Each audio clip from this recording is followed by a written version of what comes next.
In Chapter 4, we'll take a look at the structure and function of a cell. In the major parts of Chapter 4, we have an introduction to the cell, and then we will look at the nucleus and ribosomes and the endomembrane system. What I've done is I've actually combined these two groups into one section because they didn't really each need their own section. So we'll have part 1 is the introduction to the cell. Part 2 will be the endomembrane system, the nucleus and ribosomes. Part 3 we'll take a look at the structures that cells use to convert energy. And then in part 4, we'll take a look at the cytoskeleton of cells and their surfaces. And of course, the introduction is part 1. So in this first part, we'll take a look at the cell in general. The image I'm showing you here is something you may have seen come up recently. It's a recent image that was put all over Twitter, probably the most detailed picture of a cell using all sorts of different types of microscopy and imaging. And they've got a lot of other pictures on that particular website. I will post that website for you because they're just beautiful images of cells. So in order to see cells, we obviously have to look through magnification. And so here we look at 3 different types of microscopes that allow us to look at cells. The least magnification of the ones that are on here is this light microscope. So a light microscope allows you to see cells at usually up to about 1,000 magnification. You can see a picture here of a paramecium at a magnification of 230. And then we have a little bit more detailed types of microscopes. We have a scanning electron microscope image down here. So a scanning electron microscope, as you might be able to see from this image, gives you a little bit more of a 3-dimensional view of the cell. So we can see the surface, we can see the hairs on the cells, whereas up here it almost looks like we've just sliced through this cell, and we can see the hairs perhaps here, but we don't see that 3-dimensionality of the cell. Then if we want to look at something at quite a bit more detail, be able to really look inside and see molecular structures of these components of cells, we would use a transmission electron microscope. So an electron microscope, you might be able to see here, this magnification is around 9,000. So we're seeing it at a lot more detail, obviously, than we are up here at a magnification of around 200 or over here at a magnification of around 600. So we have different levels of magnification, and then we also have different. When we think about microscopes, there's 2 basic concepts that we apply to microscopes. One is the idea of the magnification. So magnification is asking how much are we increasing the size of this object. So are we increasing it 10 times? Are we increasing it 100 times? 1,000 times? That's looking at the magnification. How much bigger is it than its actual size? So the image size is going to be bigger than the actual size. And when we say 10x, that's what we're referring to. The object you're seeing is 10 times bigger than the actual size. When we talk about this concept of resolution, now we're asking about the clarity of the image. So you've probably seen people before take a digital image, whether it's from your camera or maybe a child's microscope, and you can make it big. You can blow it up very, very large, but it starts to get real pixely. You start to see where it's not very clear. So you have magnification there where you can make it big, but you have not very low resolution. You're not able to really any longer tell the objects apart. So typically when we define resolution, we're looking at what is the ability to tell 2 individual lines as being separate. And so if this were real pixely and you had a lot of blur between my 2 lines, I might not be able to tell those as 2 different lines. So over here, I'd have very low resolution because I can't tell them apart. Over here, I'd have higher resolution because I can tell them apart. So any microscope is going to have a combination of magnifying power and resolving ability. And we want, of course, both. And usually the resolution has to do with quality of lenses. It was because of the discovery of the microscope that we really started understanding that living things were made up of cells. Prior to that, we didn't really know that living things were made of cells. So that came up with the idea of the cell theory. And the cell theory essentially has 2 different components. The first one here, all living things are composed of cells. If something is considered living, it's made up of cells, at least one or many. The other concept of cell theory is that where do cells come from? They have to come from pre-existing cells. So you can't make a cell from a non-cellular item. You have to make a cell from a pre-existing cell. So cells divide to create new cells. Both of those two things make up this concept of the cell theory. This gives us an idea of what some different cells would look like in terms of their size. Last chapter we talked a little bit about atoms, and we talked about small molecules, those monomers, and then we talked about building larger molecules, the polymers like the proteins and lipids with those. And then you can see that's where we are down there. Now once we start building cells, we're looking at sort of this general area right here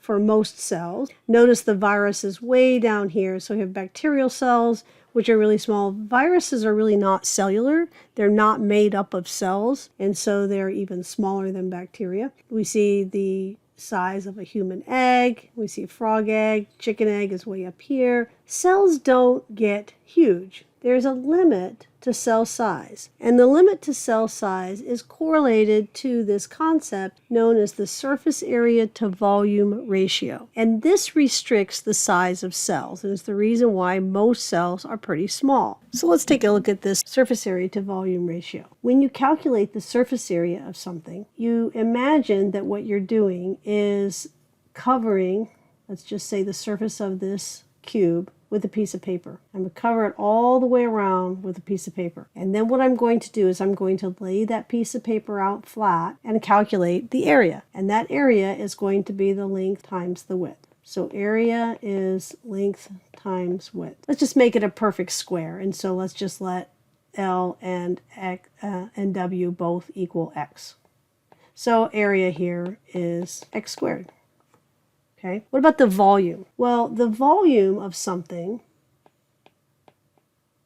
is the length times the width times the height. So if we had these measures X, it would actually be, if I looked at a perfect cube, it would be X times X times X to get the volume, which would be X cubed. So when you increase the size of something, you increase the area by squaring it, you increase the volume by cubing it. What does that mean? That means that as the size goes up, the area goes up slower than the volume does. So the volume increases much more rapidly than the surface area does. And that's important to living organisms. Another way to look at this is to imagine this square that we have over here. And if I take and I make this bigger and I add a whole bunch of these, look at all of the surface area I lost. Every one of these interior pieces here, the surface that is sitting up against the cube that's next to it, is no longer exposed to the exterior. So I'm losing all of that surface.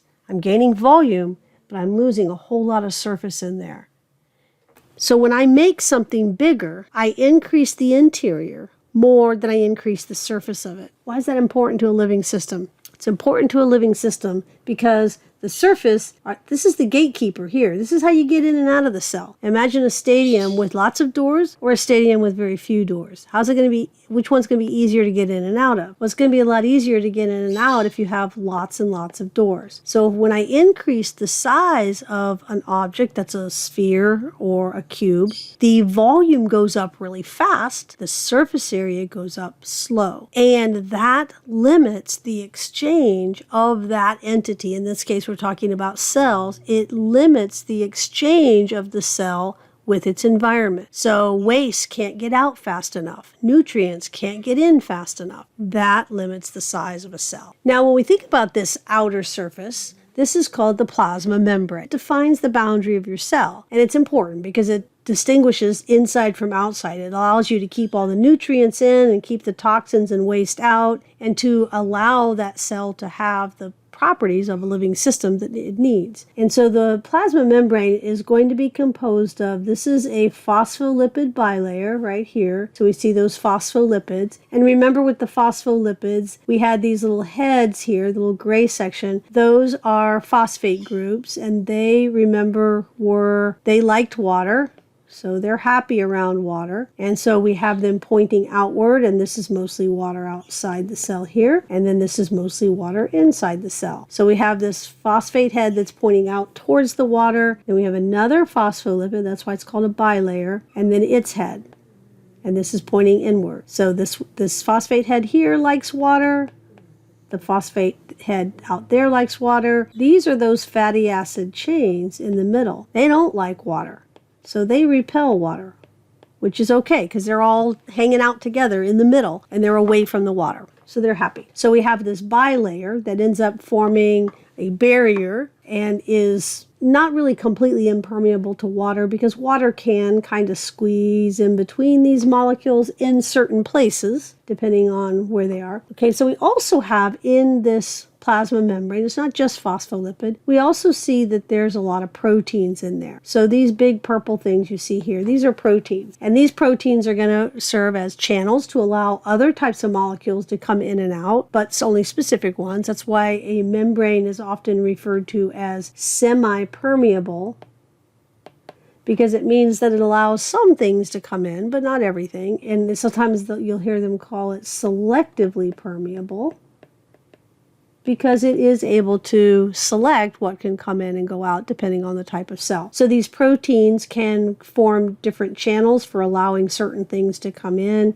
and they can do a lot of other things too. They can act as receptors on membranes. So if there's another cell, let's just say there's a bad virus out here that's wanting to come and connect to your cell, and it recognizes a protein on there, and it comes and it attaches, and then the virus can insert itself into your cell if it recognizes that kind of cell. So we can have different receptor proteins. So there are lots of different functions of these proteins that are in the membrane. Now there's two different major types of cells. We have prokaryotic cells and we have eukaryotic cells. All cells are going to have the components that you see here. They're all going to have DNA. They're all going to have ribosomes for making proteins, and they're all going to have a cytosol. So they all have a plasma membrane. So we have a membrane. We have a fluid-filled interior here, which is the cytosol. We have these little tiny structures in here that are the ribosomes.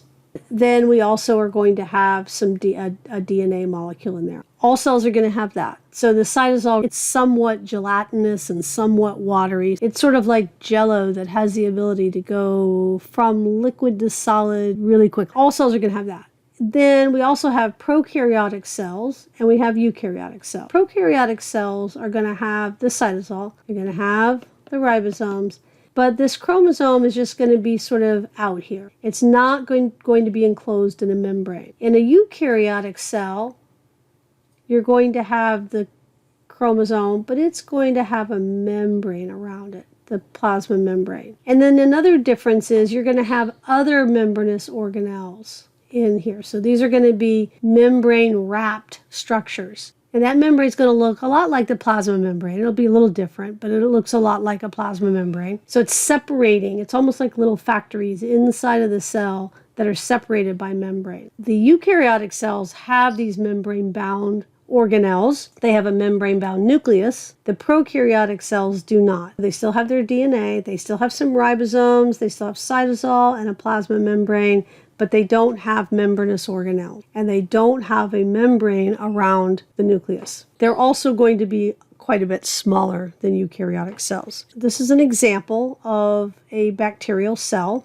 Now this area where we see the chromosome, it doesn't really have a membrane around it, but it's concentrated in an area that we call the nucleoid. When we put OID behind a word, it means like, and so this is nucleus-like. It's similar to the nucleus, but it doesn't have a membrane, so we don't want to call it a nucleus. So it's nucleoid, but they have a plasma membrane, like we said before, that all cells are going to have a plasma membrane. They're going to have this fluid-filled interior in here, which is the cytosol.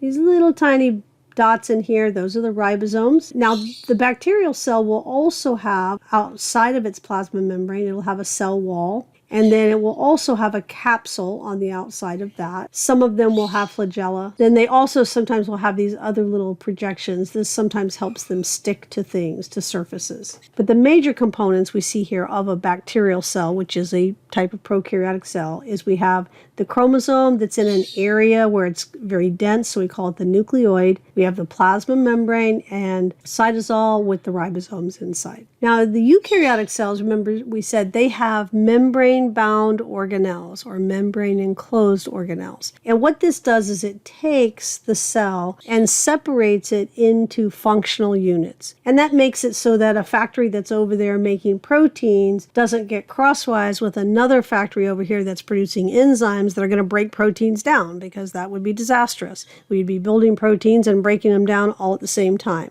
So we want to separate those kinds of things inside the cell, and that's what we do. So we separate it into these different components. What they do here is they separate it into sort of 4 major types of things, and then they split up the rest of the chapter around that. So we are, remember, combining these 2 things where we have the nucleus and the ribosome, and the reason why they're putting those together is this is really looking at sort of that genetic control mechanism inside the cell. Where are the instructions for doing what a cell needs to do? It's back in the nucleus. And how does the nucleus tell the cell what to do? It does it by making proteins. And the organelle that's going to make those proteins is the ribosomes. So we have the instructions for how to make our proteins in our nucleus. We then carry those instructions over to a little protein factory known as a ribosome, and we make those proteins. And then that's going to carry out the rest of the metabolism inside of that cell. Then we have other organelles down here that are known as the endomembrane system. These all interact with one another to carry out various different types of processes inside of the cell. So we'll look at this whole endomembrane system. The cell has to make things like proteins and break down lipids and all sorts of stuff like that. That's going to occur in 1 and 2 there. This third item here is looking at very specifically how cells get energy. Cells have to have energy to run. Those energy producing functions are going to depend on what type of energy conversion we're doing. If we are taking light energy and creating sugars, we're going to do that in structures called chloroplasts. And then if we are looking at taking sugars and breaking them down, let's say to generate muscle contraction, we're going to do that in organelles called mitochondria. We will look at the genetic control of the cell. We will look at how it manufactures and distributes proteins and other items in the cell. We'll look at how it does its energy conversions. And then the last thing we look at here is the structural support of the cell. And when we look at this, it's not only structural support, it's also movement. And when we talk about movement with a cell, there's 2 different ways we can think of movement. In some cases, the cell is actually moving through its environment. In other cases, the cell is moving materials inside the cell. Sometimes we have to move little fluid-filled sacs or little protein-filled sacs inside the cell from one part to another. And so that is looking at that movement inside the cell as well. This is a general picture of an animal cell. So the major components we will be looking at, as we said before, we're going to look at the nucleus and we're going to look at these ribosomes out here. And that very first part is going to tell us about how we go from instructions on how to make proteins in the nucleus to actually making those proteins in the ribosomes. We will also look at the endomembrane system. So some of these proteins are actually going to be made and put into this membranous system we see over here called the rough endoplasmic reticulum. Some of that will also send information over here to this Golgi, which is also a membranous organelle, and the smooth ER, which is also membranous. If I want to secrete something, I can pinch off a little piece of membrane from here. I can send it over to my plasma membrane, and I can pinch it out and push it outside the cell. I can take instructions from here in the nucleus. I can send those instructions with the proteins to make them through this endoplasmic reticulum, through the Golgi complex, into a lysosome, over here to the membrane, and then I might secrete a protein like insulin. So that is a whole interconnected series of membranes that work with one another. Now, sometimes they're only connected to one another temporarily. So notice there's not really a direct physical connection between this blue membrane over here and this red one. But we do have little vesicles that will pop off of the blue one and come over here and join the red one. And then we have little vesicles that will pop off the red one and come over here and join the plasma membrane and then get popped out of the cell. There are connections, even if they are transient connections. These lysosomes are also going to be popping off of those. So that's part of that endomembrane system too. Now there's a few other organelles that we see in here that are not part of that endomembrane system, but we talked about the energy converting organelles inside of cells.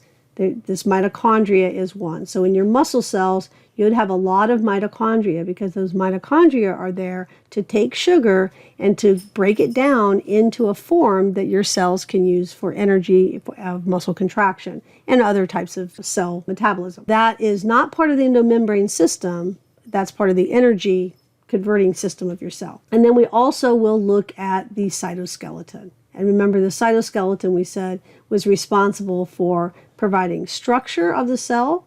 It's also there to allow movement of organelles inside the cell. It provides movement of your chromosomes when the cells get ready to divide. This is looking at a plant cell. So the major difference we're going to see with a plant cell, we still have mitochondria, which is sometimes something people don't realize that plants have both. So plants have mitochondria and chloroplasts. Animal cells lack these chloroplasts. We cannot photosynthesize. We can't go sit out in the sun and generate energy. So we don't have that organelle, but plants and algae do, and some types of algae. The other thing that is different in this plant cell is it's got a cell wall around it.